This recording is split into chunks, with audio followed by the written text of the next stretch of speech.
Right now it's time for Brian Ross to join us. Brian Ross joins us every Thursday at this time with Real News, where we take a look at news stories throughout our country, our region, and the world. Good morning, Brian.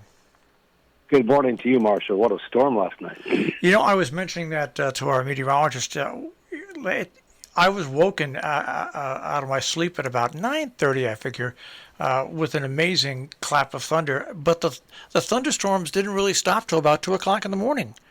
It was just... That's right. Boy, it was really something. And I know people in Sharon that lost their power and didn't get it back until late in the day yesterday. And then when these storms came through back again, they lost their power again. I mean, yeah. We're just in a really weird cycle of weather, I'll tell you.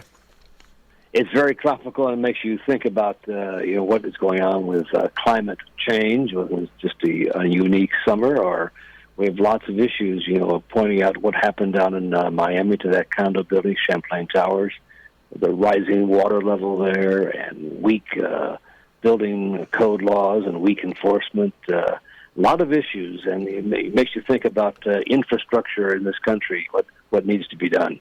And, it takes me back to the first responders.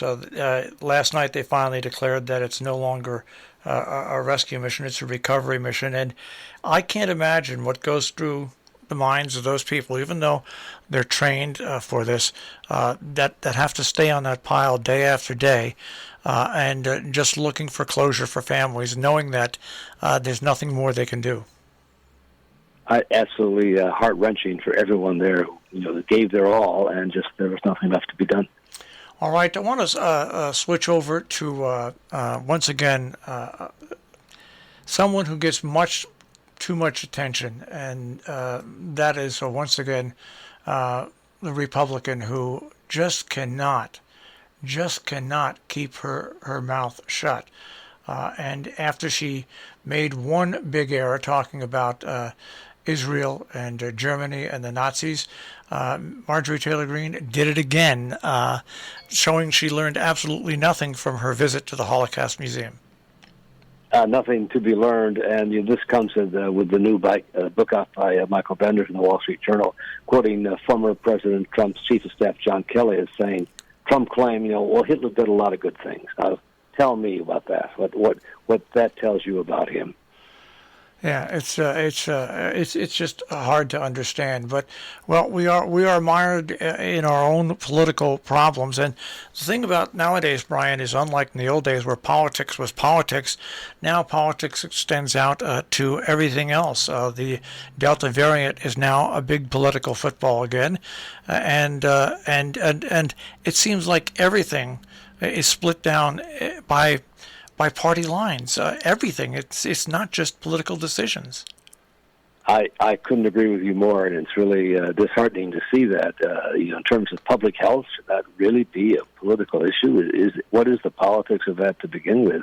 But with the resistance for so many Americans to get a vaccine, putting themselves at risk and putting the rest of the country at risk, and taxing our healthcare systems, it's a head scratcher for sure. And when you would take a look around the country, I mean, most people in this country don't understand Haiti or understand what Haiti's all about. But once again, in a very unstable country, which is wide open to whoever wants to do what they want to do there, once again, the president of Haiti was assassinated. There was a gun battle last night where 4 of the assailants were killed. But this just describes the turmoil that goes around in every country, it seems like, in the world. Right. Well, Haiti particularly is, one of the poorest countries, if not maybe the poorest, but one of the poorest, certainly the poorest in the Western Hemisphere. And, it's not known who dispatched these men to kill the new president, who had been not really well known. He was a banana exporter, but he is the latest, of Haitian rulers to die there, or to be imprisoned, or to be under suspicion. And we don't know who did it, as I said, but they, according to the police accounts there, were Spanish-speaking now.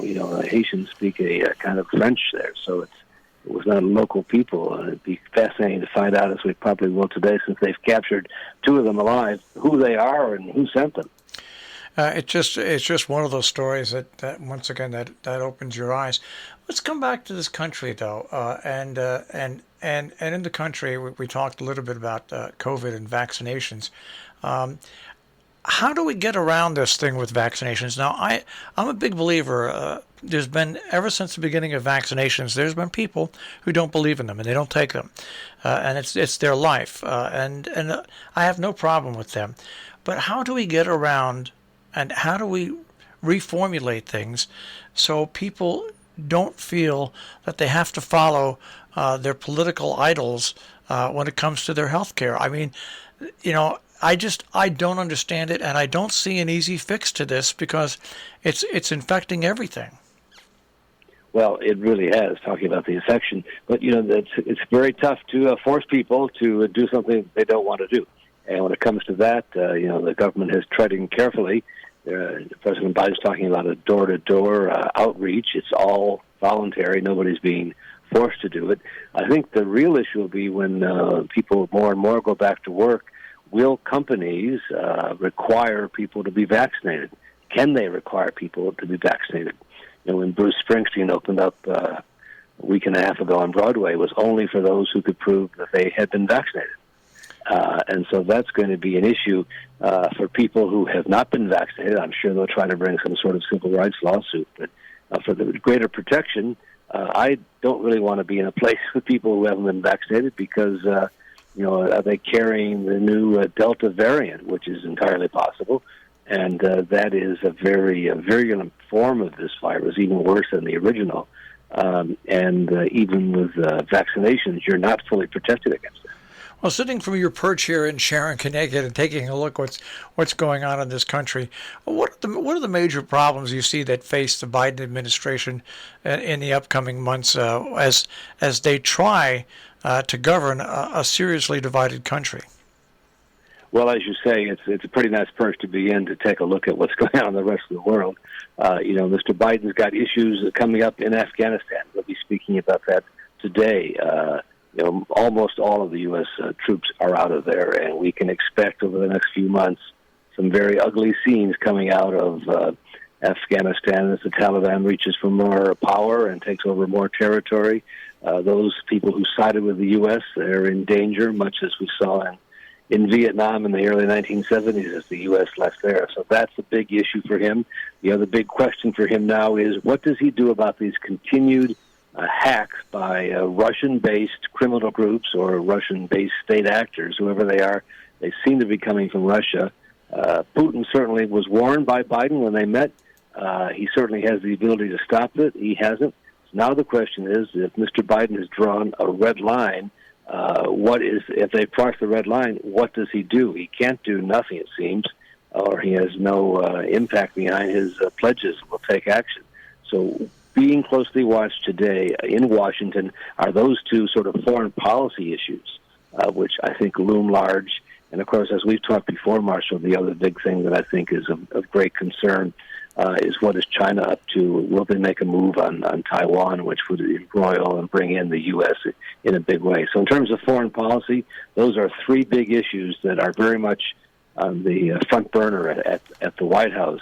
The rest of it, the infrastructure bills, it seems to be sort of chugging along with the Democrats have now set a deadline for the 19th to get a bill on the floor of the Senate. That seems to be chugging along, this effort for bipartisanship that Mr. Biden is insisting on. There's some signs that it's there. Not much of it, but some. All right, and finally, I have to bring this up because it's in the classification. Sooner or later, this will be a question on Jeopardy.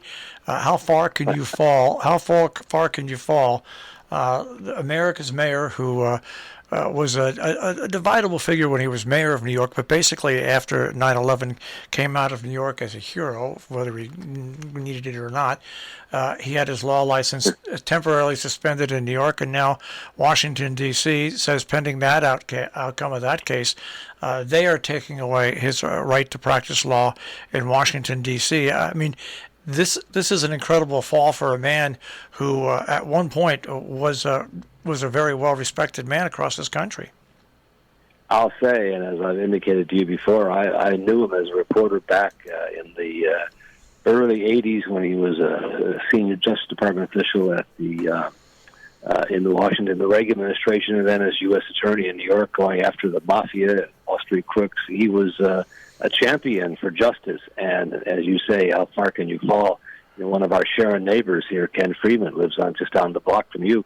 Was his press secretary when Giuliani first ran for office as mayor.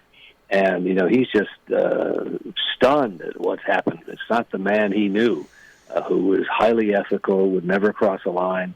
It's hard to explain. Is it all the divorces? Is he out of money? Has he lost his mind? I don't know. It's a sad story, and it's tragic.